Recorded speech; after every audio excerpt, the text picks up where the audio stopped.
बहुत समय पहले की बात है। एक विशाल और समृद्ध राज्य था। उस राज्य का नाम आनंदपुर था। आनंदपुर का राजा धर्मवीर कहलाता था।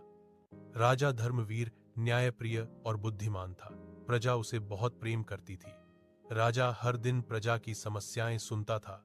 वह साधारण वस्त्र पहनकर नगर में घूमता था। लोग उसे अपना संरक्षक मानते थे। राज्य में चोरी और अन्याय बहुत कम था।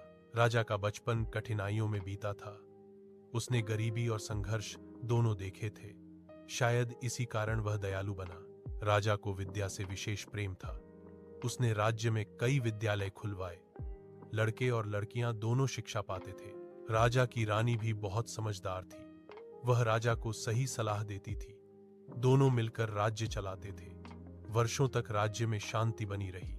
एक दिन पड़ोसी राज्य का राजा ईर्ष्या करने लगा। उसने आनंदपुर पर आक्रमण की योजना बनाई। राजा धर्मवीर को इसकी सूचना मिली। दरबार में मंत्रियों ने युद्ध का सुझाव दिया। राजा ने पहले शांति का मार्ग चुना। उसने दूत भेजकर संवाद का प्रयास किया, लेकिन दूतों का अपमान किया गया। तब राजा ने युद्ध की तैयारी की। उसने सेना को संयम और मर्यादा सिखाई। युद्ध केवल रक्षा के लिए था। युद्ध कई दिनों तक चला। अंततः आनंदपुर की जीत हुई। राजा ने पराजित राजा को दंड नहीं दिया। उसने उसे समझाया और क्षमा कर दिया। यह देखकर सब चकित रह गए।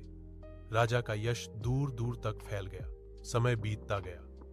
राजा वृद्ध होने लगा। उसे अपने उत्तराधिकारी की चिंता हुई। उसका एक पुत्र था। पुत्र बहादुर था, लेकिन अहंकारी भी था। राजा ने उसे जीवन के मूल्य सिखाने चाहे। उसने पुत्र को साधारण जीवन जीने भेजा। राजकुमार ने आम लोगों के दुख देखे। उसने भूख और मेहनत को समझा। धीरे धीरे उसका स्वभाव बदलने लगा।